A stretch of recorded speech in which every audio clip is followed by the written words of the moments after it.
Live షోకి తిరిగి స్వాగతం. మోడీ ప్రధాని అయ్యాక దేశాభివృద్ధి మందగించిందన్న సోనియా గాంధీ గారి వ్యాఖ్యలను సమర్థిస్తారా అంటే 32% మంది మాత్రం అవునని, 68% మంది కాదన్నారు. ఇక అతిథులు పరిచయం శ్రీమతి గంగా భవానీ గారు, కాంగ్రెస్ సీనియర్ నేత, శాసన మండలి మాజీ సభ్యురాలు.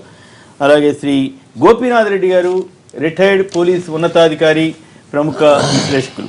ఇక శ్రీ వేణుగోపాల్ రెడ్డి గారు, భారతీయ జనతా పార్టీ సీనియర్ నేత. మరి కాసేపట్లో లక్ష్మీనారాయణ గారు, ప్రముఖ న్యాయవాది, వారు కూడా మనతో పాల్గొంటారు. ఈరోజు రాజకీయ అంశంలోకి వెళ్ళడానికి ముందుగా అంతకంటే జన జీవితాలని ప్రభావితం చేసి లక్షలాది మంది సామాన్యుల్ని ప్రభావితం చేసే ఒక అంశం మీద మాట్లాడుకుందాం. ప్రత్యేకించి గోపీనాథ్ రెడ్డి గారు ఈ అంశం మీద వారి అభిప్రాయాలు తెలియజేస్తారు. కేంద్ర ప్రభుత్వం తాజాగా చేసినటువంటి నిన్ననే వచ్చినటువంటి ఒక సవరణ ప్రకారం కేంద్రం ఇక పోలీస్ స్టేషన్కి వెళ్తే ఏ చిన్న కేసుకి వెళ్ళినా సరే కేసు నమోదు చేసి బెయిల్ ఇవ్వడానికి వీల్లేదు, కోర్టుకు వెళ్లాల్సిందే అనేటువంటి ఒక కేంద్రం తీసుకొచ్చిన నిబంధన పరిణామక్రమం ప్రజలపై ఎలాంటి ప్రభావం పడుతుంది, ఇది మంచి పరిణామమేనా? ఇలా ప్రతి చిన్న కేసులకు కూడా కోర్టు దాకా వెళ్ళాలంటే రోజుల తరబడి, ఒకవేళ సెలవులు వస్తే కోర్టులకు వెళ్ళలేని పరిస్థితి వస్తుందా? లేదు, ఇది మంచి పరిణామమేనా? పోలీస్ స్టేషన్లోనే అవినీతి ఉందా? మరి కోర్టులో కింది స్థాయిలో అవినీతి ఉందనే ఆరోపణలు కూడా పెద్ద ఎత్తున వస్తున్నటువంటి నేపథ్యంలో ఇది ఒకదానికి కొండనాలికి మందేస్తే ఉన్ననాలికి పోయినట్టుగా అవుతుందా? దీనిపై ముందుగా గోపీనాథ్ రెడ్డి గారు తన అభిప్రాయం చెప్తారు. గోపీనాథ్ గారు. ప్రభుత్వానికి అమెండ్ చేయడానికి అధికారం లేదన్న మాత్రం సబబు కాదు. ప్రభుత్వం అంటే క్వాసీ జ్యుడిషియల్ అథారిటీ. ఒక విధంగా చెప్పాలంటే మనం న్యాయ వ్యవస్థ ఎంత గొప్పగా పనిచేసినా కొన్ని ప్రభుత్వం కూడా ప్రజలకు అనుసంధానంగా కొన్ని కార్యక్రమాలు చేపడుతుంటాయి. కానీ ఇక్కడ మనం ఈ నిన్న వచ్చినటువంటి అమెండ్మెంట్ అంటే ఇది నోటిఫికేషన్ జారీ అయింది. ఇప్పుడు 15 దాదాపు మేలో ఇది ప్రెసిడెంట్ అసెంట్ అయింది. అసెంట్ అయిన తర్వాత నోటిఫికేషన్ ఇప్పుడు వచ్చింది కాబట్టి దీనిపైన చర్చ మొదలుపెట్టాం. ఇది మంచి చెడు అనేది కొద్ది కాలంలో తెలిసిపోతుంది. కానీ మనకు ఒక భయం అనేది ఏర్పడుతుంది కూడా. ఇప్పుడు పోలీస్ స్టేషన్కి వెళ్ళి బెయిల్ తీసుకునే వాళ్ళంతా కూడా తప్పుడు కార్యక్రమాలు చేసిన వాళ్ళే అనేటువంటి భావన కూడా రావచ్చు. కానీ అందరూ తప్పు చేసిన వాళ్ళు మాత్రం కారనేది మాత్రం వాస్తవం. ఒక్కొక్కసారి ఫాల్స్ కేసులు అంటుంటారు, అంటే జరగనివి కూడా జరిగినట్లుగా ఉంటుంటాయి. అటువంటి కేసుల్లో మనం వాళ్ళని తీసుకువెళ్ళి కోర్టు దగ్గర ప్రొడ్యూస్ చేసి కోర్టులో అంటే చాలా టైం పడుతుంది.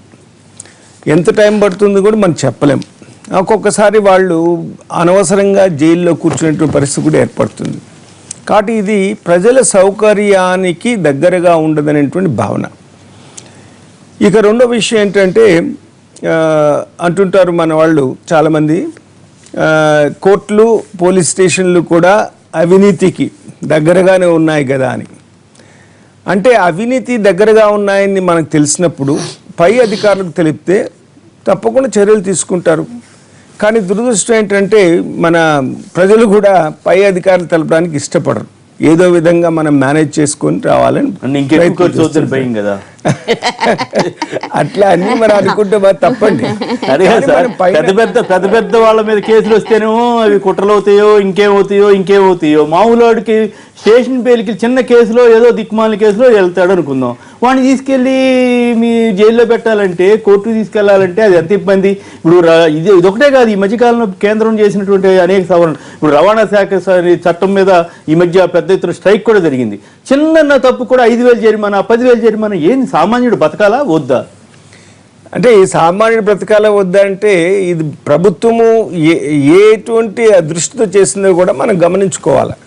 అంటే ఎక్కువ జరిమానా వేస్తే అలాంటి తప్పులు చేయని భావంతో చేయడమే కానీ ఇంకో విధంగా కాదని నా ఉద్దేశం.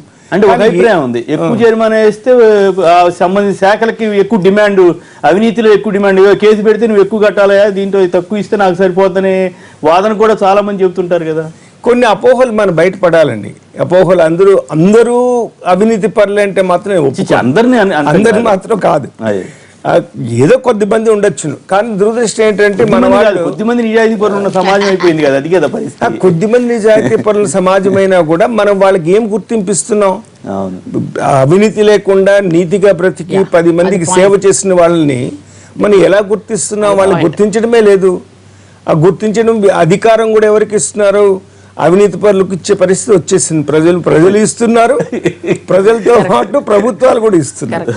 కాబట్టి ముందు గుర్తించాల్సింది ఎవరు నీతిమంతుడు, ఎవడు ధర్మం ప్రకారం నడుస్తాడు, ఎవడు ప్రజాసేవ కొరకు నిజంగా అంకితమవుతాడని గుర్తించాల్సిన బాధ్యత అందరిపైన ఉంది. ప్రజల పైన ఉంది, ప్రభుత్వం పైన కూడా ఉంది. మన అన్ని ప్రభుత్వం పైన ఉంది అబద్ధం. ఎలాంటి ప్రభుత్వం వస్తుందో అందరికీ తెలుసు. అవినీతి మొదలయ్యి ఇక్కడికి మొదలయ్యి అక్కడ వరకు వచ్చేటో తెలుస్తుంది. కాబట్టి ఇప్పుడు ప్రస్తుతము మనము వీళ్ళపైన వాళ్ళపైన వీళ్ళు చెప్పుకొని, అంటే కోర్టులు పోలీసులు ఇది గడుస్తూ ఉంటే ప్రజలు నష్టపోతారు. అందులో అవాస్తవం లేదు. కాబట్టి ప్రజలు కొరకు మనము కొన్ని విషయాలు ఆలోచించుకోవాలి. ఎలాంటి ఇప్పుడు మనం జైల్లో కూడా 2 సంవత్సరాల కన్నా తక్కువ నేరం చేసిన వాళ్ళు పెట్టకూడదని మేము పంపించాం, ఒక యాక్టే పంపించాం గవర్నమెంట్ ఆఫ్ ఇండియా. ఇంతవరకు దానికి అసెంట్ రాలేదండి. నేను రిటైర్ అయ్యి కూడా దాదాపు 3 సంవత్సరాలు అయిపోయింది. ఇంతవరకు దానికి రాలేదు అసెంట్. ప్రెసిడెంట్ అసెంట్ పంపించాం. అంటే ఎందుకు చెప్తున్నానంటే ఆ 2 సంవత్సరాల కన్నా తక్కువ ఉన్న వాళ్ళని సాంఘిక సేవకు నియమించాలి. కమ్యూనిటీ సర్వీస్ అంటే పోలీస్ స్టేషన్లో పనిచేయకూడదు, జైలులో పనిచేయకూడదు. అవి 2 నిషిద్ధం. అంటే అంటే హాస్పిటల్స్ లో కానీ లేక హాస్టల్స్ లో కానీ, అంటే సోషల్ వెల్ఫేర్ హాస్టల్స్ ఉన్నాయి, లేదా బస్ స్టేషన్ లో కానీ, అంటే పబ్లిక్ యూటిలిటీ ఎక్కడెక్కడ ఉందో ఆ 2 సంవత్సరాలు అతను వెళ్తాడు, పని చేస్తాడు. ఎందుకంటే మనం జైళ్లలో అందరినీ పెట్టేస్తే మంచివాడు కూడా చెడ్డవాడు అవుతాడనేటువంటి అపోహ ఉంది ఒకటి. ఆ అపోహ నుంచి బయటపడాలని 2 సంవత్సరాల కింద. అలానే పోలీస్ స్టేషన్లో కూడా ఏదో ఒకటి 7 సంవత్సరాలు. నిజంగానే కేంద్రం భావిస్తున్నట్లు ఈ స్టేషన్ బెయిల్ విధానం వల్ల పోలీస్ స్టేషన్లు అవినీతిమయం అయ్యాయా? అవినీతిమయం అయ్యాయా అనే ప్రశ్నకు జవాబు చాలా కష్టం అని చెప్పడానికి. దానికి కారణం ఏంటంటే నార్త్ ఇండియన్ స్టేట్స్ వాళ్ళ attitude different, south Indian states attitude different. Okay, ఇక్కడ జరగచ్చు. నేను రాజకీయ ప్రలోభానం లేదని కాదు చెప్పలేను నేను, లేకపోతే ఇంకో విధంగా అవినీతి లేదని పూర్తిగా లేదని మాత్రం నేను ఘంటాపదంగా చెప్పలేను. రైట్. అవినీతి ఉన్నా లేకున్నా ఈ స్టేషన్ బెయిల్ విధానం రద్దు చేయటం సామాన్యుడికి మరింత ఇబ్బందా, లేదు ఇదే కరెక్ట్ విధానం అవుతుందా? తప్పకుండా ఇబ్బంది ఏర్పడుతుందండి. ప్రతిదానికి చిన్న విషయంలో కూడా ఎవరు ఇద్దరు కొట్టుకున్నంత మాత్రం వాడిని కోర్టు దగ్గర నిలబెట్టి గంటల తరపున నిలబెట్టి అది ఎప్పుడు వస్తుందో కేసు తెలీదు, ఎందుకు వస్తుందో తెలీదు. అంటే ఎవరిని మనం విమర్శించడం కాదు, వాస్తవాలుగా మాట్లాడుకోవాలి. అలాంటప్పుడు జరుగుతాయి ఇవన్నీ. మరి మీలాంటి అధికారులే కదా కేంద్రంలోకి వెళ్ళేది. మీరు సీనియర్గా ఉండి మీరు కూడా కేంద్రంలో పనిచేసే అవకాశం వచ్చి ఉండొచ్చు, మీరు వెళ్ళుండకపోవచ్చు. కానీ మీలాంటి వాళ్ళే కదా, ఇట్లా ఎందుకు ఆలోచించరు? ఎందుకు ఆలోచించారంటే అన్ని అమెండ్ చేస్తున్నాం, ఇది కూడా అమెండ్ చేసేద్దాం అంటే న్యాయవాదులు ఈ మధ్య ఒక 60 కాన్ఫరెన్స్లు పెట్టారండి. ఓకే, న్యాయవాదుల కోసం మనం 60 కాన్ఫరెన్స్లు పెట్టారు. వాళ్ళంతా డిస్కస్ చేసేసి ఇది ఇప్పుడు పోలీస్ స్టేషన్లో అవినీతి పెరిగిపోయింది దీనివల్ల అని ఒక అపోహ సృష్టించి వాళ్ళని ఎక్కడి నుంచి బయట వాళ్ళ గిరాకీ కోసం అట్లా అనుకోవచ్చును, లేకపోతే నిజంగానే అవినీతి. సారాంశం నాకేం అర్థమైందంటే వాళ్ళ లాయర్ల గిరాకీ కోసం జనాన్ని లాయర్లు కూడా పాపం వాళ్ళు బ్రతకాలనుకుంటారు, అనుకోండొచ్చును. నేను కూడా ఇప్పుడు ప్రాక్టీసింగ్ అడ్వకేట్ అండి. కాబట్టి అంటే ఎందుకు చెప్తున్నానంటే ఒక్కోసారి జరిగి ఉండొచ్చు అట్లా కూడా. కానీ జనం దృష్టితో ఆలోచించాలి కానీ న్యాయవాదుల కోసం, పోలీసుల కోసమో ఇంకోళ్ళ కోసమో కాదు కదా. అది చాలా ముఖ్యమండి. ఓకే, ప్రజల కొరకు మనం ఏం చేస్తున్నా ఆలోచించే అధికారులు తగ్గిపోయారు. ఇప్పుడు పైవాడు ఏం చెప్తే కిందవాడు చేయడానికి సిద్ధంగా ఉన్నాడు. ఓకే, పైవాడు ఇది చేసేయంటే చేసేస్తున్నాడు, కిందవాడు చేయదు. రాజకీయ నాయకులు జనంతో ఉంటారు కదా. ప్రధాని మోడీ నా అంత గొప్పవాళ్ళు లేడు, అసలు ఈ దేశాన్ని నేను ముందు తీసుకెళ్తున్నాను, ఆయనకి కూడా ఇటువంటి విషయాలు తెలియవా? అసలు ఆయన దృష్టికి వెళ్ళవా? లేదు పోనీ ఆయన తరఫున ఉన్న కేంద్ర మంత్రులకి ఇవేమి పట్టవా? అన్నిటికీ మోడీ గారిని మనం రెస్పాన్సిబిలిటీ కాదండి. ప్రైమ్ మినిస్టర్ గా ఉంటే దాన్ని పార్లమెంట్ చూసుకోవాలా, అట్లనే అడ్మినిస్ట్రేషన్ చూసుకోవాలా, ఇంకోటి చూసుకోవాలా. మనం అట్లా అనలేమండి. అంటే కోట్ల మంది జనానికి సంబంధించిన ఇష్యూ కదా. అంటే మంచి అధికారులు ఉంటే వాళ్ళు 2 వైపులు ఆలోచిస్తారు. అది కరెక్ట్. ఒక అనుసంధానకర్త హైయర్ లెవెల్ కంటే పై ఉన్నత పదవులు చేరేటప్పటికీ అధికారులు చాలా బ్రాడ్ మైండ్ ఉండాలి. బ్రాడ్ మైండ్ ఉండి కాకుండా ఇతను ఒక bridge between people and administration. ఇట్లా పీపుల్ని మనము ఐసోలేట్ చేయకూడదు, అట్లా అడ్మినిస్ట్రేషన్ ఐసోలేట్ చేయకూడదు. రెండింటికి మధ్య అనుసంధానం తేవాలి.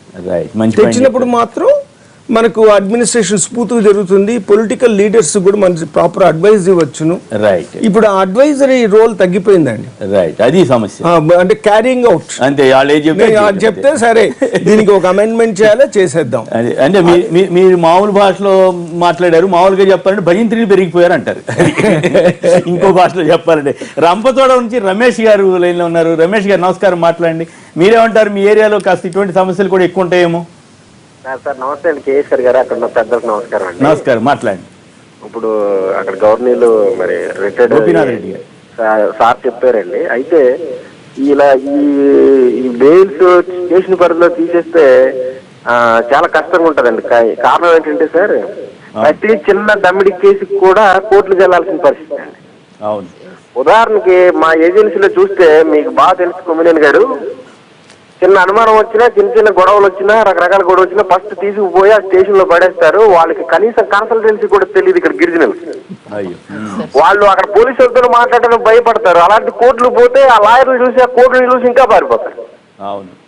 సో మా ఏరియాలో అయితే సార్ ఇది చాలా చాలా చాలా కష్టం అండి. అవును, కరెక్టే. చాలా ఇబ్బంది అవుతుంది సార్. ఎందుకంటే పోలీస్ వ్యవస్థ దగ్గరే భయపడే వీళ్ళు మళ్ళీ కోర్టుల దగ్గరికి వెళ్ళబోతురికి ఆ జడ్జి గారు ఆమె చూసి ఇంకా భయపడతారు. అవును, బాగా చెప్పారు, మంచి పాయింట్ చెప్పారు. మీ అల్టిమేట్ గా ఇదైతే ఈ నిర్ణయం అయితే సార్, అల్టిమేట్ గా ఈ నిర్ణయం అయితే మరి నాకు తెలిసి 90% చాలా ఇబ్బందికరంగా ఉంటదని నా పర్సనల్ ఒపీనియన్. ఎంత ఇబ్బంది ఉన్నటువంటి నిర్ణయాన్ని మోడీ ప్రభుత్వం అమలు చేయబోతోంది, మరి ఏం చేద్దాం. రైట్. మరొకరు ఎన్ఎంయు నేత శ్రీ నాగేశ్వరరావు లైన్ లో ఉన్నారు. నాగేశ్వరరావు నమస్కారం అండి, మాట్లాడండి. నమస్తే సార్. నమస్కారం. మీరేమంటారు? మీ అసలు సమస్య అంతా కార్మికులకే వస్తేమో ఇప్పుడు. అవును సార్, ఆర్టీసీలో ఉభయ రాష్ట్రాల్లో ఆంధ్ర తెలంగాణలో 45,000 మంది డ్రైవర్లు ఉన్నారు. ఓకే. వీళ్ళు నిష్ణాతులు, అనేక నిబంధనలు పాటించిన తర్వాత ఉద్యోగంలోకి వస్తారు. వీళ్ళ వృత్తి రోడ్డు మీద ప్రయాణం చేయటం, రాకపోకలు కొనసాగించటం. ఎక్కడైనా అవాంతరం జరిగినప్పుడు, దుర్ఘటన జరిగినప్పుడు, యాక్సిడెంట్ లో కొందరు మరణించే పరిస్థితి ఉంటుంది. అవును.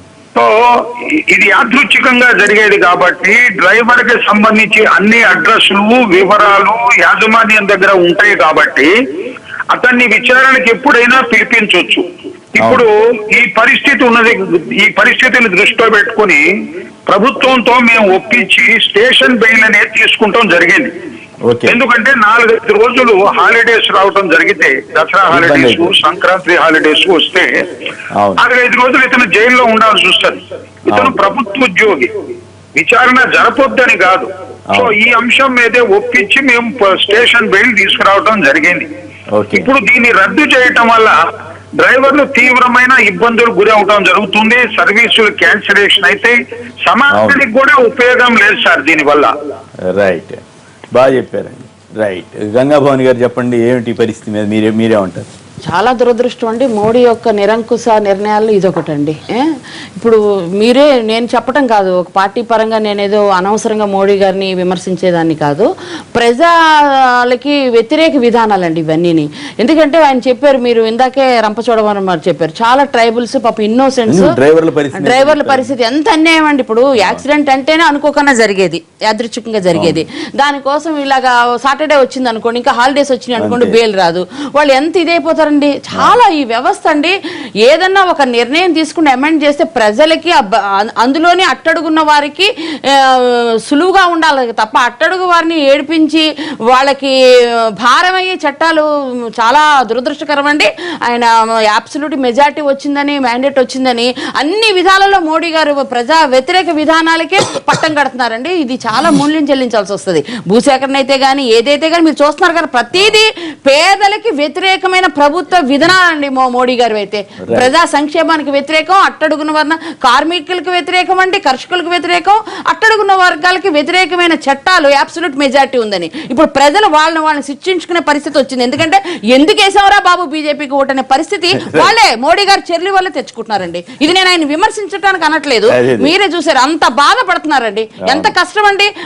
కోర్టు ఇప్పటికే న్యాయస్థానంలో చట్టాల్లో జాప్యం ఉందండి. ఒక మామూలుగానే కోర్టుకు వెళ్తే మీరు అంటారు కదా, ఏదన్నా ఆస్తి తగాదాలు వెళ్తే వెళ్ళినాడు, లోపల బయట అలా ఉంటది పరిస్థితి. అలాంటిది గెలిచినోడేమో లోపల ఏడుస్తాడు, ఓడినోడేమో బయట ఏడుస్తాడు. అలాంటి పరిస్థితి ఆల్రెడీ దాని మీద సామెత ఉంది. దీని వల్ల ఇంకా చిన్నటికి కూడా మామూలు చిన్న విషయానికి కూడా ఇంకా కోర్టుల చుట్టూ తిరుగుతామంటే ఎప్పుడు అవుతాయండి, ఎప్పుడు తేలుతాయండి? చాలా దురదృష్టం అండి ఇది. చాలా అనంతపురం నుంచి సత్యనారాయణ గారు లైన్ లో ఉన్నారు. సత్యనారాయణ గారు నమస్కారం, మీరేమంటారు చెప్పండి. సార్ గుడ్ మార్నింగ్ అండి. నమస్కారం, చెప్పండి. అక్కడ ఉన్న పెద్దలందరికీ నమస్కారం అండి. Okay please. సార్ చిన్న కేసులు అయితే 100% తప్పు సార్, అది మోడీ గారి ప్రభుత్వం తీసుకోవడం. ఓకే, ప్రజలంతా చాలా ఇబ్బంది పడతారు సార్. సన్న పుట్ట కేసులకంతా మామూలుగా దేశంలోనే పరిష్కారం అయ్యేది. అలాంటిదప్పుడు కోర్టుకు వెళ్ళాలంటే చాలా ఇబ్బంది పడతారు కదా. లాయర్ల గిరాకీ పెరగడానికని చెప్తున్నారు. లాయర్ల గిరాకీ పెరుగుతుందంట దీనివల్ల. ఇబ్బంది కదండి. అవునండి, ఇంకా వాళ్ళు ఎటువంటి కేసు అయినా సుమారుగా తిప్పేటి. ఇట్లా చిన్న కేసులు దొరికితే కూడా పాపం సామాన్య ప్రజలు ఇబ్బంది చేస్తారు కదా. అవును, కరెక్ట్. కోర్టుకి వెళ్తే మంచి ఖచ్చితంగా లాయర్ని పెట్టుకోవాలి. లాయర్ని పెట్టుకుంటే ఖర్చు అవుతుంది. ఏందో ఇది ప్రభుత్వాలు మరి ఇట్లా. వేణుగోపాల్ రెడ్డి గారు చెప్పండి, ఏమిటి ఈ ప్రభుత్వం ఏంటి, ఈ నిర్ణయం ఏంటి, జనం బతకాలా వద్దా? సార్ ఇప్పుడు 2008లో కాంగ్రెస్ ప్రభుత్వం దీన్ని తీసుకొచ్చింది. అప్పుడు దేశంలో ఉన్న చీటింగ్ కేసులు కానీ 7 సంవత్సరాల లోపు ఉన్న కేసులకు వర్తించే విధంగా దీన్ని తీసుకురావడం జరిగింది. అప్పటికే చీటింగ్ కేసులు కానీ యాంటీ కరప్షన్ కేసులు కానీ రకరకాల కేసులు కాంగ్రెస్ మంత్రుల మీద, ప్రభుత్వాల మీద రకరకాలుగా రావడం జరిగింది. ఇవన్నిటి సొల్యూషన్గా వాళ్ళు తీసుకొచ్చుకున్నారు. మేమేమంటున్నామంటే ఈరోజు ప్రతి పోలీస్ స్టేషన్లలో కూడా పోలీసులంతా కూడా కరప్షన్ లేదని చెప్పారు. అట్లనే పోలీసులంతా కూడా చేసే సేవను కూడా మనం తీసేయలేం. కానీ జ్యుడిషియరీ వ్యవస్థలో మనది దేశంలో స్వేచ్ఛాయుతమైన జ్యుడిషియరీ వ్యవస్థ, దాంట్లో అంటే న్యాయ వ్యవస్థ, దాంట్లో కార్యనిర్వాహక వ్యవస్థను ఇన్వాల్వ్ చేసి అక్కడ కంట్రోల్ చేయడం కరెక్ట్ కాదు. ఇప్పుడు పోలీసులు ఒకవేళ అతను నేరస్తుడు కాదు వదిలేయాలనుకుంటే వాళ్ళు కేసు పెట్టకుండా కూడా వదిలేయచ్చు. అంటే పోలీసు అయ్యే జరుగుతాయి. పోలీసుల దగ్గర వెళ్తే నీకు ఎంత ఖర్చు అవుతాయో ఇక్కడైతే ఇంతే అవుతాయని చెప్పి చాలా మంది అంటే నిజంగా పోలీస్ ఆఫీసర్ కానీ స్టేషన్ ఆఫీసర్ కానీ న్యాయాలు పరిశీలించి ఇతను తప్పు చేయలేదని ఇద్దరిని పిలిపించి కేసు కంపల్సరీగా పెట్టాలని పెట్టారు. మళ్ళీ దీంట్లో ఒక్క నిమిషం, కేసు కంపల్సరీ పెట్టాలని అంటే కేసు కంపల్సరీ అంటే అదో ఈ వ్యవస్థకు సంబంధించింది. అసలు కేసే పెట్టకుండా కూడా పంపించే అవకాశం పోలీసుల చేతిలో ఉంటుంది. ఇద్దరిని కాంప్రమైజ్ చేసి అప్లికేషన్ ఇచ్చినప్పుడు ఇద్దరిని కాంప్రమైజ్ చేసి కేసే పెట్టకుండా పంపించే అవకాశం ఇప్పటికి పోలీసులలో ఉన్నది. కానీ ఈ యొక్క న్యాయాన్ని చట్టాన్ని వాళ్ళు చేతిలో తీసుకొని అంటే ఇందులో కూడా మరి చెప్పాలంటే ఇప్పుడు పోలీసు వ్యవస్థను కించపరిచినట్టు అవుతుంది. అనేక రోజులు శనివారం శుక్రవారం తీసుకొచ్చి 3 రోజులు పోలీస్ స్టేషన్లో ఉండాలని చెప్పి డబ్బుల గురించి పంపించే కేసులు కూడా చాలా వచ్చినాయి. దీని మీద కూడా నిరసనలు జరిగినాయి దేశవ్యాప్తంగా. దీని మీద కూడా నెగిటివ్స్ వచ్చినాయి. కాబట్టి రెండు వైపుల నుంచి మంచి చెడులు చూసి ఈ రోజు ఏంటంటే న్యాయ వ్యవస్థకు ఉండే అధికారాలు న్యాయ వ్యవస్థకు ఉంచుతూనే పోలీస్ స్టేషన్ అధికారాలు ఏవైతే ఉండాలో అవి ఉంచుతూనే దీన్ని సవరించడం జరిగింది. ఇది చాలా మందికి న్యాయం జరిగే అవకాశం ఉంటుంది. ఇప్పుడు చెక్ బౌన్స్ కేసులు కొన్ని ఈ మధ్యలోనే వచ్చినాయి. చెక్ బౌన్స్ కేసులు ఏది ఉంటే పోలీస్ చేతిలో ఉంటే వాళ్ళు ఏంది పైసలు తీసుకున్నప్పుడు 10 లక్షలు ఇవ్వాలంటే 1 లక్ష రూపాయలు నీకు ఇస్తా అంటే ఖతం 9 లక్షలు నాకు బెనిఫిట్ అవుతాయని చెప్పి అక్కడ దగ్గరనే చేసేసి అక్కడ దగ్గరనే పంపించి బెయిల్ ఇచ్చి పంపించిన సందర్భాలు కూడా పేపర్లలో వచ్చినాయి. కాబట్టి ఇలాంటి ఎవరైతే న్యాయం కావాలని పోయినరో వాళ్లకు న్యాయం జరగకుండా అనేక మంది ఈరోజు పోలీస్ స్టేషన్లో అన్యాయం జరిగిపోయిన వాళ్ళు ఉన్నారు. ఈ కరప్షన్ వల్లనో లేకపోతే వీళ్ళు ఇక్కడ నిర్ణయం తీసేసుకుంటారు, అవతల వాడు వచ్చి ప్రభావితం చేస్తాడు. అలాంటివి చాలా జరిగినాయి. అయితే మనం ఒకవైపే మాట్లాడుతున్నాం. రెండో వైపు మాట్లాడినప్పుడు ఎవరైతే న్యాయం కావాలని స్టేషన్ పోయారో అన్యాయం జరుగుతూ పోలీసులకు ఎదురు నిలిచి మాట్లాడలేక న్యాయ వ్యవస్థలో అయితే కోర్టుకు పోయి ఉంటే ఆదాప్తా వకీలు మాట్లాడతారు, వాళ్ళు చెప్పుకోగలుగుతారు, దాన్ని ప్రూఫ్ చేసుకోగలుగుతారు, కింది కోర్టు కాకపోతే పై కోర్టు పోగలుగుతారు, ఏదైనా చేయగలుగుతారు. కానీ ఇది ఏది లేకుండా పోలీసులు ఏది చెప్తే అదే ఫైనల్ అనే దాంట్లో మొత్తం న్యాయ వ్యవస్థ తీర్పిమంటలేదు కదా. పోలీస్ స్టేషన్ లో బెయిల్ ఇచ్చే విషయంలో కోర్టు దాకా విషయం అంటే అనేది ఇప్పుడు మీరు చెప్పేది ఏంటి? పోలీసు నిర్ణయం తీసుకుంటే మీరు చెప్పింది కరెక్ట్. విషయంలో కూడా కోర్టు దాకా వెళ్ళాలంటే ఇది అడ్డం పెట్టుకుని ఇవన్నీ జరుగుతున్నాయి అనేది కదా నేను చెప్పేది కాదు. ఇది అడ్డం పెట్టుకుని ఇంకా సంపాదించడం గ్యారెంటీ ఏమున్నది? ఇప్పుడు వాళ్ళ చేతిలో కేసు పెడితే కోర్టుకు పోవాల్సిందే, అక్కడ బెయిల్ తీసుకోవాల్సిందే. కాబట్టి ఇంకా పోలీసులు ఏంటంటే అతను నిజంగా తప్పు చేశాడా లేదా నిర్ధారించి ప్రాథమిక విచారణ చేసిన తర్వాత నిజంగా తప్పు చేసిండని సాక్ష్యాలు ఉంటే అప్పుడు అతను కేసు పెడతాడు, ఆయన కోర్టుకు పోయి బెయిల్ తెచ్చుకుంటాడు. నాన్ బెయిలబుల్ కేసులు ఉంటాయి, బెయిల్ తెచ్చుకుంటాడు, ఇవన్నీ ఉంటాయి. కానీ ఏది లేకుంటే ఇక్కడ నుంచే బెయిల్ తీసుకొని వెళ్ళిపోయి అతను నేరం చేయని వాని కింద ఉండేసి బాధితునికి లాభం జరగకుండా ఉండే పరిస్థితులు చాలా జరుగుతున్నాయి. కాబట్టి ఇవన్నీ సమగ్రంగా ఆలోచించిన తర్వాతనే అనేక మంది మేధావులు, న్యాయ నిపుణులు అందరూ ఆలోచించిన తర్వాత నేను చేయడం జరిగింది. కాబట్టి దాంట్లో న్యాయ వ్యవస్థలో ఈ యొక్క కార్యనిర్వాహక వ్యవస్థను ఇన్వాల్వ్ చేయకూడదన్న దాంట్లో మేధావులంతా ఆలోచించి చేసారు. మనం ఇక్కడ కూర్చొని ఏదో అంటే కొన్ని సార్లు మేధావులు ఇక్కడ ఇప్పుడు మీరు కార్మిక చట్టాలు గోపీనాథ్ రెడ్డి గారు మేధావి అంటారా కాదంటారా? ఆయన మాట్లాడాలి, వ్యవస్థ గురించి మాట్లాడుతున్న వ్యక్తులు ఇప్పుడు రకరకాల ఆయన చెప్పారు. దీనివల్ల నాకు సమస్య వచ్చినప్పుడు నేను ఒక తీరు మాట్లాడతా అండి. ఇప్పుడు అంటే న్యూట్రల్ గా ఇప్పుడు వ్యవస్థ గురించి ఆలోచించినప్పుడు నాకు సమస్య వచ్చినప్పుడు నా గురించి ఆలోచిస్తాను, కానీ న్యూట్రల్ గా ఆలోచించాం. కానీ ఇప్పుడు న్యూట్రల్ గా ఆలోచించేగా చేసే వాళ్ళందరూ కూడా ఇప్పుడు చట్టాన్ని ఇప్పుడు మనం చుట్టంగా ఉపయోగించుకోవచ్చు, దాన్ని శత్రువుగా కూడా మార్చుకోవచ్చు. కాబట్టి ఇలాంటి పరిస్థితి ఉండకూడదని ఇప్పుడు ఏ ప్రభుత్వం చేసినా మంచి ఆలోచించేస్తుంది, కానీ ప్రజలకు నష్టం జరగాలని ఎవరు చేయరు. కానీ నష్టం జరుగుతున్నది అని కొంతమంది అనుకుంటే దానికి ఏం చేయలేం. తప్పు చేసిన వాడు ఎప్పుడు కూడా ఎస్కేప్ కావాలని చూస్తాడు తప్ప ఎట్లా చట్టం నుంచి ఎస్కేప్ కావాలని చూస్తాడు. చూస్తున్నాం కదా ఇవన్నీ చూస్తూనే ఉన్నాం కదా గత అనేక సంవత్సరాలుగా జరుగుతున్నారు. కరెక్ట్ ఉంటే అసలు స్టేషన్ అవసరం లేదు, ఇంతమంది వకీలు కూడా అవసరం లేదు. ఒక్క నిమిషం, హైదరాబాద్ నుంచి రావు గారు లైన్ లో ఉన్నారు. రావు గారు నమస్కారం అండి, మాట్లాడండి. నమస్కారం కొమ్మినేని గారు, అక్కడ ఉన్న నమస్కారం. నేను చెప్పేది ఏంటంటే ఇక్కడ ఏదైతే ప్రభుత్వం అధికారంలో ఉందో ఆ అధికారం అంటే ప్రభుత్వానికి లొంగి ప్రభుత్వాన్ని మెప్పు కోసం అధికారులు పనిచేస్తున్నారు తప్ప ప్రజల మెప్పు కోసం పనిచేసే వాళ్ళు చాలా తక్కువ మంది. ఒకటి. రెండోది, పోలీస్ వ్యవస్థలో ఇప్పుడు సార్ చెప్పినట్టుగా పై వాళ్ళు ఏది చెప్తే కింద వాళ్ళకు చేయటం తప్ప ప్రజలకు మేలైనది ఏది అని చెప్పి ఆలోచన చేసేవాళ్ళు చాలా తక్కువ మంది ఉన్నారు. మూడోది, ఇందాక డ్రైవర్స్ గురించి మాట్లాడుతున్నారు గంగా భవాని గారు. ఇవాళ మంచి రోడ్లు వేశారండి మన కోసం ప్రభుత్వం. కొన్ని మంచి పనులు చేసిన దానిలో కొన్ని డబుల్ రోడ్స్ వేయటం జరిగింది. వాటిలో చాలా మంది ఎదురొస్తూ ఉంటారు. డబుల్ రోడ్లు వాళ్ళు వన్ వే ట్రాఫిక్ లో ఎదురవడం ఎంత తప్పు, యాక్సిడెంట్స్ అవడానికి మూల కారణం అది. మీరు మెహదీపట్నం దగ్గర ఉన్న ఫ్లైఓవర్ పక్కన చూడండి, టోటల్ సరోజినీ దేవి హాస్పిటల్ ముందు నుంచి అందరూ ఎదురొస్తూనే ఉంటారు. అది ఎంత ప్రమాదకరమైందని చెప్పి ఈ పోలీసు వ్యవస్థ వాళ్ళని ఫోటోలు తీరు, ఇక్కడ ఏదో చిన్న తప్పు చేసిన వాళ్ళ ఫోటో తీసుకెళ్లి కోర్టుకు పంపిస్తుంటారు. వీటన్నిటి మీద కరెక్ట్ గా హోంవర్క్ చేసినట్లయితే బాగుంటుందండి. లాస్ట్ గా నా రిక్వెస్ట్ ఏంటంటే ప్రభుత్వాన్ని విమర్శించడం కాదు, ప్రభుత్వం మంచి పని చేస్తుంటే దాన్ని సద్విమర్శ చేయండి, వాళ్ళు తప్పులు చేస్తుంటే విమర్శించండి.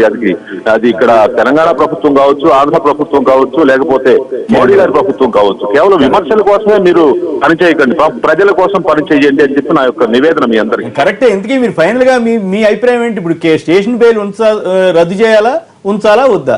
ఉండాలి సార్. పనిష్మెంట్ కరెక్ట్ గా ఉంటేనే వీళ్ళందరూ సరైన లైన్ లోకి వస్తారు. పనిష్మెంట్ కంపల్సరీ ఉండాలి. స్టేషన్ బెయిల్ పనిష్మెంట్ గురించి దాకా కాదు కదా, ముందు చిన్న కేసుల్లో పనికిమాలిన కేసుల్లో కూడా కోర్టు దాకా వెళ్ళాలా అన్నదే చర్చ. మరొకరు లైన్ లో ఉన్నారు. హలో మీ పేరండి?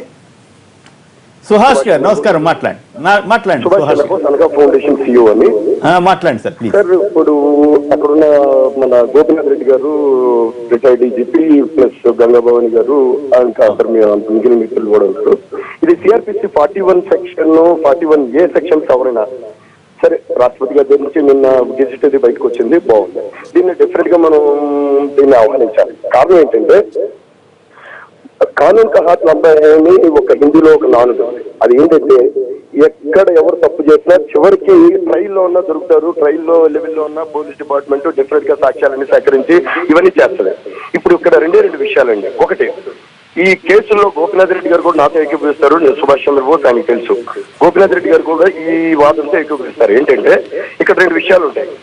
ప్రతి ఒక్క పోలీస్ స్టేషన్ లో వచ్చే కేసుల్లో, రిజిస్టర్ అయ్యే కేసుల్లో, వచ్చే కంప్లైంట్ లో 90% కౌంటర్ బ్లాస్ట్ కేసులు అంటారు. మనకు అన్యాయం జరిగితే న్యాయం కోసం వెళ్తే మనం న్యాయం కోసం అక్కడికి వెళ్లే లోపు, మనం స్కూటర్ మీద వెళ్లే లోపు కారులో వచ్చే వాళ్ళు వస్తారు, కారులో వెళ్లే లోపు విమానంలో వచ్చే వాళ్ళు వస్తారు. అక్కడికి వచ్చి అక్కడ స్టేషన్ హౌస్ ఆఫీసరు లేకపోతే ఇంకా పైన దగ్గరికి ఏదో విధంగా కేసులు కౌంటర్ బ్లాస్ట్ కేసు చేస్తారు. దాని వలన మనం కేసును విత్డ్రా చేసుకోవాల్సి వస్తుంది, లేదా న్యాయానికి దూరం అయిపోవాల్సిన పరిస్థితి వస్తుంది. ఇప్పుడు ఒక సామాన్య ప్రజానికం లేకపోతే సామాన్యుడు ఒక చిన్నవాడి గురించి ఆలోచిద్దాం. వాడు ఒక ప్రాబ్లం వచ్చింది, ఒక డ్రైవర్ లేకపోతే ఇంకొకటి చిన్న సమస్య, లేకపోతే ఒక బస్సీలో సమస్య, చిన్న విషయాల్లో కూడా మీకు స్టేషన్ బెయిల్ ఇస్తాను ఇవ్వను అనే విషయం మీద దాదాపు ఒక 1 week SI level, inspector level తో ఇది నడుస్తూ ఉంటుంది. లోకల్ లీడర్స్ ద్వారా వెళ్ళడమో, తెలిసిన ద్వారా వెళ్ళడమో, లేకపోతే ఎవరి ద్వారా వెళ్ళడమో, ఇలా ఇది నడుస్తుంటుంది తప్ప తేలని విషయం. ఇక ఇది ఒక అడ్వకేట్లకి ఏదో అనుకూలంగా ఉండి వాళ్ళ ఆదాయానికి ఉపయోగపడే విషయం అని అనుకోవడానికి తీసుకోవడానికి కూడా వీల్లేదు. ఒక అడ్వకేట్ ఒక విషయంలో, ఒక కేసు విషయంలో ఒక బెయిల్ ఇప్పించడానికి 1 లక్ష తీసుకోవచ్చు, 10,000 తీసుకోవచ్చు. కానీ వకాలత్తు ఒక చిన్న కోర్టు ఫీ స్టాంపు, అది మన వెల్ఫేర్ స్టాంపు అంటించి ఫీజు తీసుకోకుండా చేసే వాళ్ళు ఉంటారు. ఈవెన్ 200 రూపాయలు తీసుకుని కూడా ఒక బెయిల్ పిటిషన్ వేసి జడ్జి గారి ముందు వాళ్ళకి తెలిసిన లాంగ్వేజ్ హిందీ, ఇంగ్లీష్, తెలుగులో ఏదో ఒకటి చెప్పి ఆ క్లయింట్ న్యాయం చేసే అడ్వకేట్లు కూడా కొన్ని వేల మంది ఉన్నారు. ఓకే, చాలా లా కాలేజీలు ఉన్నాయి, చాలా మంది ఒక్క నిమిషం. మీరు సీఈఓగా బాగానే మాట్లాడారు, కానీ సామాన్యుడి పరిస్థితి ఏమిటి? ప్రతి ఒక్కడు కోర్టు దాకా వెళ్ళాలంటే ఎంత ఖర్చు అవుతుంది, అదంతా మీరు భరించగలుగుతారా అనేది కూడా ఒక నిజమే. స్టేషన్లో అవకతవకలు జరగట్లేదు, అక్రమాలు జరగట్లేదు అని ఎవరు అంటలా. కానీ ఇప్పుడు ఉన్నటువంటి ఒక సదుపాయాన్ని తీసేయడం ద్వారా మరింత సంక్షోభంలోకి జనాన్ని నెట్టినట్ట అన్నది ఒక ప్రశ్న. ఈవెన్ ఒక సామాన్యుడు కొన్ని వేల మంది, లక్షల మంది మన భారతదేశంలో బార్ అసోసియేషన్ తో ఎన్రోల్ అయిన ఉన్నారు. ఈవెన్ ఒక 500 రూపాయలతో కూడా ఒక సామాన్యుడికి న్యాయం చేసి వాళ్ళని ఎత్తుకుంటే వాళ్ళ బెయిల్ వస్తారు, అదని డౌట్ వస్తుంది కదా. లక్ష్మణ్ గారు మాట్లాడిన తర్వాత మళ్ళీ మాట్లాడతలేను సార్. ఒక చిన్న విషయం, వాళ్ళు ఇద్దరు మాట్లాడిన కామెంట్ ఏంటంటే, ఇప్పుడు పోలీసు వ్యవస్థను ఏ పార్టీ ప్రభుత్వం ఉంటే ఆ ప్రభుత్వం ప్రభావితం చేసే అవకాశాలు ఉంటాయి, కానీ న్యాయ వ్యవస్థలో అంత ఈజీ ఉండేది వాళ్ళు చెప్పిన. రెండో పాయింట్ ఏంటంటే ప్రధానంగా ఇప్పుడు మీరు రెండు కాంట్రడిక్షన్ ఏంటంటే, ఖచ్చితంగా వాళ్ళు కోర్టుకు పోవాల్సిందే, కాకపోతే ఒక బెయిల్ కొరవ మాత్రమే పోరు. ఇలా డిఫరెన్స్ ఏంటంటే ఒక బెయిల్ కొరవ మాత్రమే పోరు, కానీ తర్వాత కేసు విషయంలో మాత్రం తిరగాల్సిందే ఈ విషయంలో. కాబట్టి ఖచ్చితంగా బెయిల్ ఒకటి, ఇప్పుడు బెయిల్ నాన్ బెయిలబుల్ కేసులన్నీ ఈజీగా అట్లా పోగానే ఇట్లా బెయిల్ వచ్చేస్తుంటాయి, కానీ ఇక్కడ డబ్బులు తీసుకొని తింపే పరిస్థితి ఉంటది. పోలీస్ స్టేషన్ లో రాజకీయంగా నాలాంటోడో ఎవరో ఫోన్ చేసి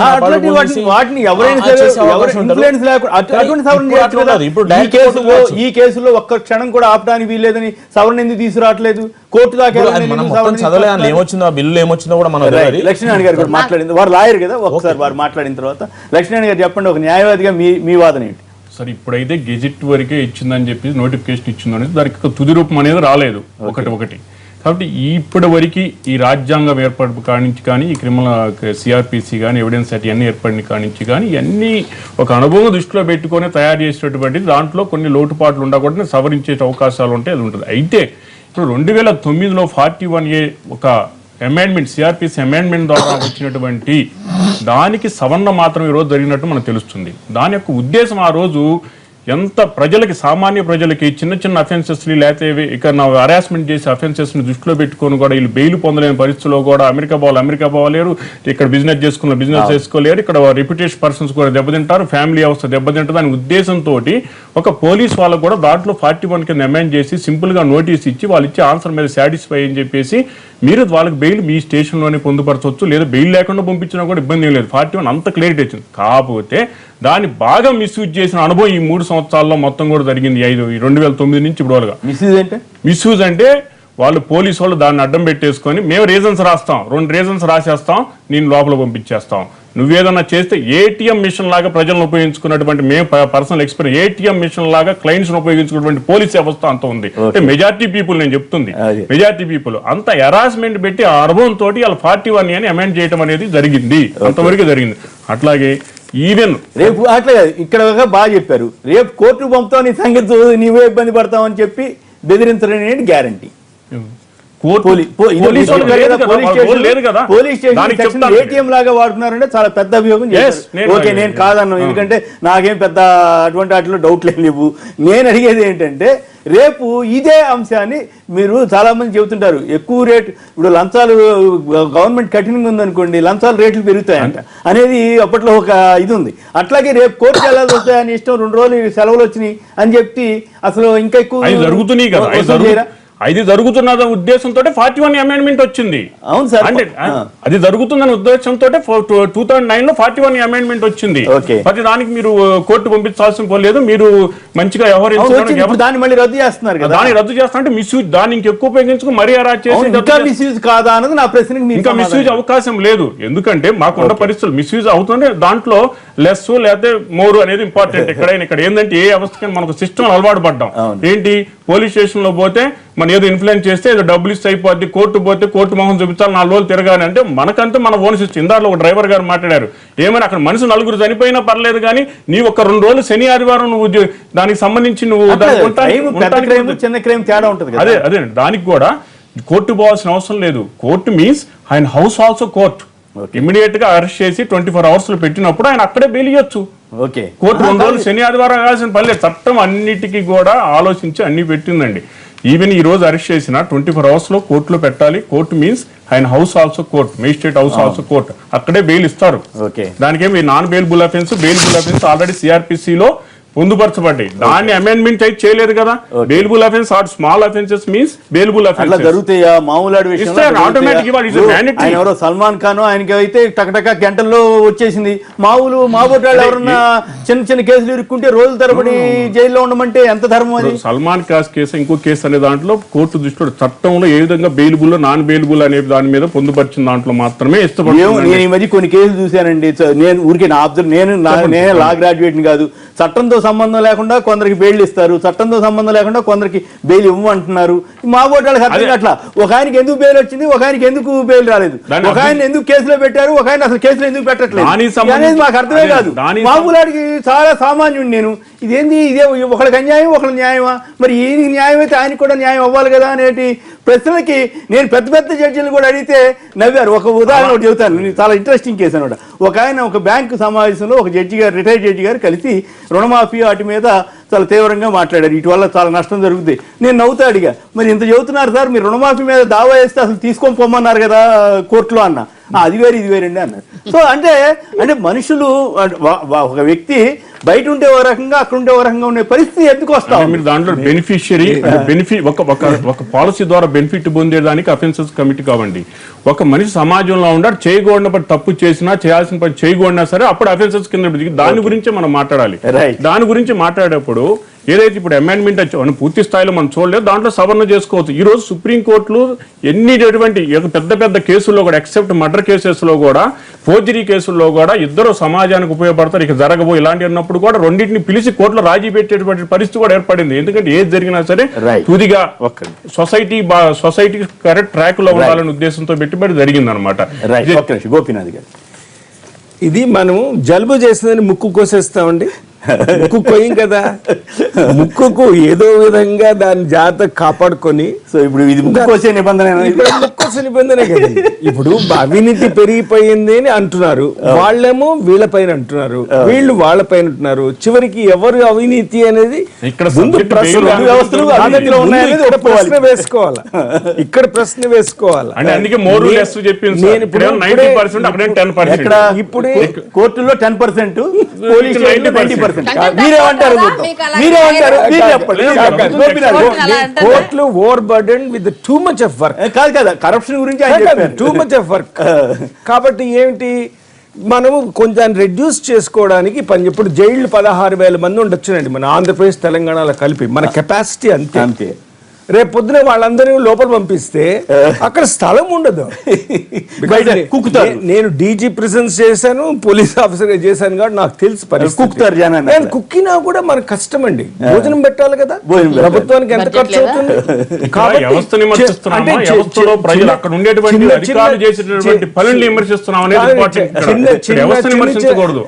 చిన్న చిన్న సమస్యల్ని మనం తీర్చుకోవడానికి ఎంతో ఆలోచించి పెట్టినటువంటిది అమెండ్మెంట్.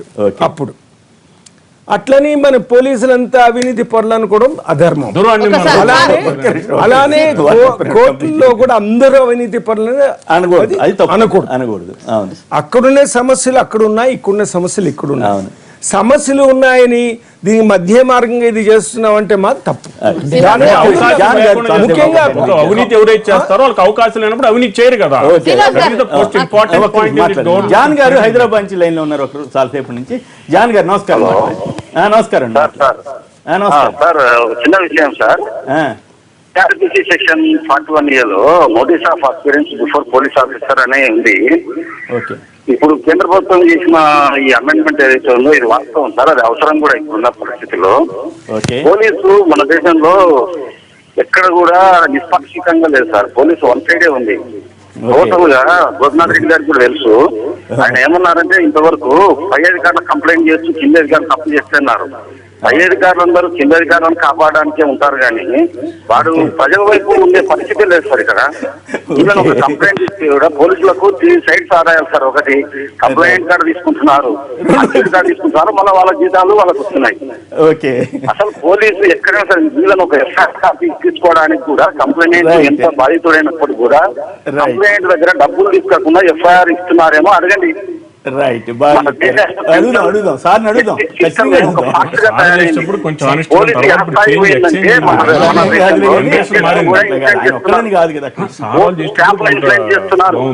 చిరంజీవులు గారు కాకినాడ నుంచి. నమస్కారం, మాట్లాడండి సార్. ఈ స్టేషన్ బెయిల్స్ వల్ల సామాన్యులకు జరిగే లాభం కంటే నష్టం చాలా ఎక్కువ ఉంది సార్. ఓకే, ఎందుకంటే చిన్న చిన్న కేసుల్లో కూడా కోర్టుకు పోతే అది 3,000, 2,000 కూడా బెయిల్స్ అయిపోతాయండి. అదే పోలీస్ స్టేషన్ లో ఉందంటే మినిమం 15,000, 20,000 తీసుకుంటే కానీ స్టేషన్ బెయిల్స్ ఇవ్వట్లేదు. అక్కడే ఎక్కువ ఖర్చు అవుతుంది. అట్లయితే సామాన్యులకు జరిగే లాభం కన్నా నష్టమే చాలా ఎక్కువగా ఉందండి. ఓకే, అంటే అసలు కేసు కాదు అక్కడ కేసు లేకుండా చేస్తున్నారా పోలీస్ స్టేషన్ లో, లేకపోతే కేసు పెట్టి 15,000 వసూలు చేస్తున్నారా? కేసు పెట్టేస్తున్నారండి. కేసు పెట్టే 15,000 వసూలు చేస్తున్నారు. తర్వాత వచ్చిన కంప్లైంట్ అన్ని కూడా కేసులు నమోదు చేస్తున్నారండి స్టేషన్ బెయిల్స్ కోసం. ఓకే, స్టేషన్ బెయిల్స్ కోసం వచ్చిన కేసులు అన్ని కూడా ఎఫ్ఐఆర్ అయిపోతే స్టేషన్ బెయిల్ ఇచ్చారు, డబ్బులు ఇచ్చారు. సో రెండు వైపులా ఉంది. ఇప్పుడు ఇందాక వారు మాట్లాడుతూ కాంగ్రెస్ అవినీతి కోసం 2005 ప్రతిదీ బీజేపీకి ఒక తమాషా అయిపోయిందండి. ప్రతిదీ కాంగ్రెస్ నెంబర్ 1. నెంబర్ అవినీతి అని అన్నారు. అవినీతి ఆరోపణలు ఉన్న సుష్మా, వసుంధరా రాజే వీళ్ళందరికీ ఉన్నారు. లేదు, ఒక క్షణం మాట్లాడాలి. ఆయన అన్నారు కదా పోలీసు వ్యవస్థ గురించి, కరప్షన్ అంటే ఈయన ఎలాగా రియాక్ట్ అయ్యారో మరి మా పార్టీ నేను కూడా రియాక్ట్ అవ్వాలి. ఇంత సీనియర్ నాయకురాలని నెంబర్ 1. మరి వాళ్ళ అవినీతి పరులు ఉన్నారు, అది వదిలేస్తున్నాను నేను, కానీ చెప్పాల్సిన బాధ్యత ఉంది. నెంబర్ ఇంకొకతను ఒక CEO గారు చెప్పారు, ఇక ఈ ఇన్ఫ్లుయెన్స్ పెద్ద వ్యవస్థ ఉన్న వాళ్ళందరూ కూడా దీన్ని సపోర్ట్ చేస్తున్నారు.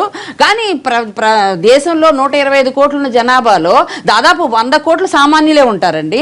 ఇంకా మనం ఆయన చెప్పిన ప్రకారం పోలీస్ స్టేషన్ బెయిల్ అయితే ఎక్కువ ఖర్చు అవుతుంది, కోర్టుకి అయితే తక్కువ ఖర్చు అవుతుంది అన్నారు. అది కూడా ఆలోచించిన పాయింటే. రెండోది ఏంటంటే ఇప్పుడు పోలీస్ వ్యవస్థ కరప్షన్ అయింది, నో డౌట్, దాంట్లో I too అగ్రీ, సందేహమే లేదు. అంటే పెద్ద అఫీషియల్స్ అంత కరప్షన్ ఉండదు, లోవర్ లెవెల్లో ఉంటారు. మీరు కరప్షన్ ని మీరు కంట్రోల్ చేసుకోవాలి, పోలీస్ వ్యవస్థ పట్టు సాధించాలి. మీరు అన్నట్టు ముక్కు జలుబు చేస్తే ముక్కు కోసుకోలేం కదండి. వ్యవస్థ అక్కడ కరప్షన్ అవుతే దాన్ని మీరు ఏదైనా చేయండి, మాడిఫై, అంతేగాని ఇది కాదు. ఇంకోటి ఇంకా ఒకరు చెప్పారు, రోడ్లు ఏదైనా అవుతే వాళ్ళు అసలు రూల్ లేకుండా వచ్చేస్తారు. నేను లండన్ లో ఉన్నానండి. లండన్ రోడ్లు చాలా చిన్నవండి, కానీ యాక్సిడెంట్లే జరగవు. అంటే అక్కడ సిస్టమ్, పోలీసు కూడా ఉండడు అక్కడ. వాళ్ళ సిస్టమ్ అట్లా టెక్నాలజీని పెట్టుకుని చూసుకుని వాళ్ళే సిటిజన్స్ కేర్ఫుల్ గా ఉండే సిస్టమ్ ని మీరు అడాప్ట్ చేయండి. అంతేగాని చిన్న ఆటో వాడు ఏదైనా చేస్తే వాడికి 5,000, 10,000 వేస్తే ఎక్కడ పోతారు? రవాణా చట్టం మీద చాలా కష్టం. అది సామాన్యుల గురించి గారు కానీ వేణుగోపాల్ రెడ్డి గారు కానీ వీటి మీద సమాధానం చెప్పడానికి ముందుగా, మోడీ ప్రధాని అయ్యాక దేశాభివృద్ధి మందగించిందన్న సోనియా గాంధీ వ్యాఖ్యలతో ఏకీవిస్తారా అంటే 31% మంది మాత్రమే అవునని, 69% మంది కాదంటున్నారు. ఇప్పుడు చిన్న విరామం తర్వాత లైవ్ షో కొనసాగుతుంది.